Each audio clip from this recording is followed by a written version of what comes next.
Welcome to a new episode of Spill the Ink, and today we're going to talk about the controversial book Credence by Penelope Douglas.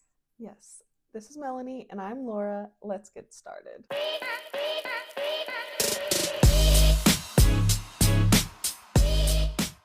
Credence is about a girl like she's lost her parents and she decided to move with her step uncle and her two sons to a cabin in the middle of the woods or forest. Is it wood or forest? Woods, It's yeah. woods.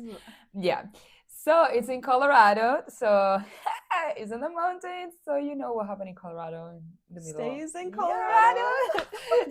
So yes, it's about that. So we're going to see here how Taryn is. What's the name of her? Taryn. Taryn is going through her kind of. What is the name of that word when you're just in the middle of growing? No, growing. Growing up, yeah, kind of. She's still trying to move on from the messy relationship that she had with her parents. So we're going to see her emotions, how she's handled all the situations that she's going through. And yes, this book is moving in with her step uncle, and she had no idea she even had any family other than her two parents. Yes. Yeah. So we're seeing that she's getting into a new world, that she doesn't know how to react to the thing that is coming. And yeah, it's a little bit what this book about. So after this introduction, let's start with the questions. Okay, first question. Is Credence romantic or is it intentionally uncomfortable, and does that matter? I mean, I was obsessed with the book. Yes, I really liked the book. I gave this book 5 stars, and it's not because I know the book talks about yes, the book is a little hard, not hard for us, but hard if you don't like that kind of dark romance and dark fantasy, because it's fantasy. It doesn't really exist, that kind of things. Oh, we don't know. If it does exist, you're probably in jail. Yeah. But it's not that we don't like, it's not that we like that kind of things, but the book is actually 50-50 because it's romance. At one point, at the end of the book, you can see how the romantic part of the book comes out. But yeah, you know, yeah. I thought it was romantic, but I understand why people would feel uncomfortable with it. Like, in reality, it is uncomfortable if that was to happen. But like, if you keep real reality versus what you're reading in books separate, then you can enjoy a book like this. And actually, I didn't feel uncomfortable. I just had to take a moment, close the book, and breathe. And I was like, oh my God, this is happening. And then just open and keep reading, you know? It's not that kind of, I didn't feel like uncomfortable, like, I don't want this, this book is not for me. It's just that I needed a moment, just shut the book and then breathe and open it and keep reading. Yes. Just that kind of thing. Yes. Second question. Should books like Credence be judged by real world moral standards or by fictional standards only?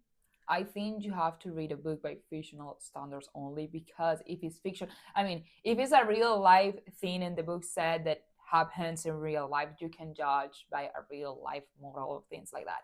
But if you know that the book since the beginning is fictional, that these things didn't happen to that person, so you don't have to be like so picky and so like mean with the people that like the book or with the people that feel that the book it's good.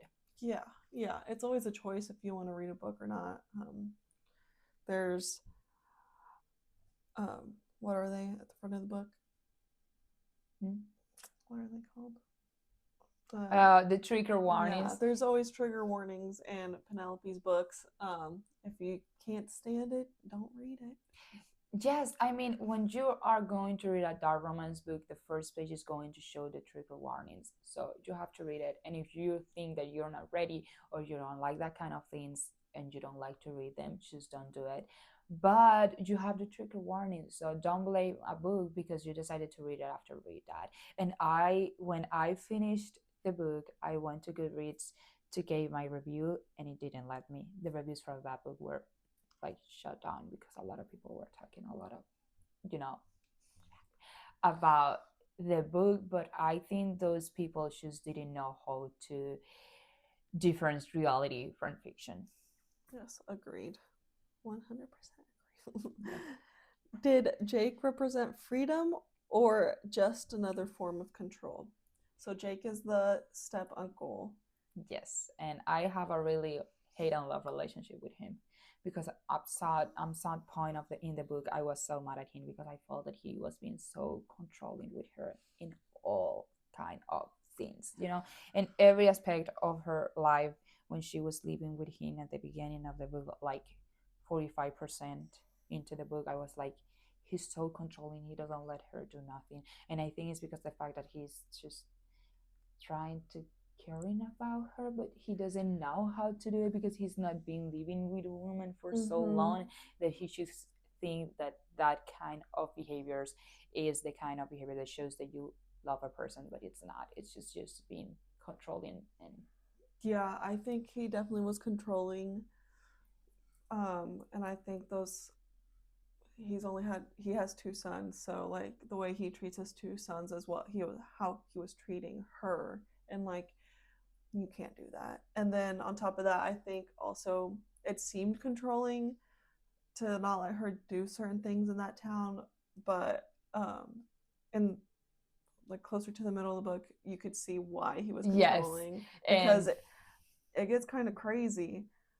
Not just between the three of them, yeah, but like the town, that one guy that that was in the town that yeah, lived there and trying to take like advantage of her, and you can see at one point that he was being protected, controlling and protecting at the same time. But I think he's kind of treat his sons it's wrong too, oh yeah, because I mean with Noah he's so mean and he's trying to be better for with Caleb because the thing that he went through and what he has in the yeah, book. his trauma. Yeah, his trauma. But with Noah, I'm just so But mad at him. Noah's also kind of crazy. Like he's Yes. like the bad boy. Yes, like by crazy boy Like that he's the likes. youngest kid. The youngest kid's always Yeah, doing things that he's I think not he's like supposed to. that because he wants his son to be just more, Yeah, like take care more about his life and be yes, do something for his life that is and going not to. get himself killed because what he wanted to be a motorcycle racer or something like motorcycle Yes, it's something bikes about a motorbike. motorbike crazy Yeah, career or yeah. something like that. Not the main plot. Yeah. Yeah, but yeah, no, he's definitely controlling for sure. I agree. Okay, next question. Was Caleb protecting Tiernan or isolating her for his own needs? Oh my god. Okay. This is you're not gonna like this, but I think he was trying to insulate her for his own needs at the beginning of the book. When he decided that he wants just to be with her, I think was more because of him, because he wants just her for himself. And I think it was because he didn't have his mom love. So it was like, you are the only woman that I'm going to let love me and that I'm going to love back, but I'm not going to tell you that. And you're going to only, you need to show me love, but I'm not going to show you love back. And I think that's the main reason for why Kiernan left. And then after months, he just learned to talk for Mm-hmm. her and he went back to Yeah, talk with her. I definitely think I think the communication Mm. that Zero communication. zero Zero communication since the because beginning. his trauma from his childhood, like um, he became mute. He Yes. chose to stay mute Mm-hmm. because of what he went through, and so Tiernan wanted him to talk to her, and he wouldn't do it. But he was definitely very controlling to what was it? Very isolating towards his needs, definitely, and Yes. trying to keep her away. Didn't want her to be with anybody else but him. But I think that's like in his And I think also when they protecting him. have that last thought, she left, and he like in her sign language told his dad that he was hers, nobody Mhm. else. Mhm. You know, it was like kind of shocking because I think he just wants her at that point because he needs her. Yeah. Sorry. And I think maybe Caleb kind of saw what was going on in the house was not correct either. Yeah. Because he wanted her to herself. Yeah. Um, but he was also, there were some spots where he was protecting her, like in town when this guy grabbed her and when the house fire and all that stuff went No, down, I he was agree. definitely protecting her. But for his own It's benefit. like 50-50, sometimes 30-70. So it depends on which part of the book you are that you can see that he's protected options. Yes. Do you think Penelope Douglas intended readers to be divided or shocked? I think she pretended to readers to be shocked because she points and talk about things that no other writers do in their books, and people feel, how was the word, divided. People feel divided because people just don't like that kind of books and that kind of dark romance, and they just read it to be mean and to judge other readers. And I think, I mean, you're free to read whatever you want, and you cannot judge a person because they like to read that kind of books, because that's not right. Because I mean, it's a book for everyone out there, and if you don't like that romance, just read romance or fantasy, but don't judge the people who likes to read it. Yes, no, I agree. I definitely think she was going for like the shocked factor, but I know she had to know that it was going to be divided because a lot of people can't differentiate from reality from fiction books and they choose not to, which again, trigger warnings at the beginning of the book for you not to read that type of book if you don't want to. Like, Yeah. easy fix. If you don't like it, don't read it. Mm-hmm.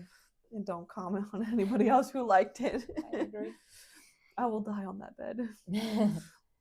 Is discomfort a valid reason to DNF, or is it sometimes the point of the story?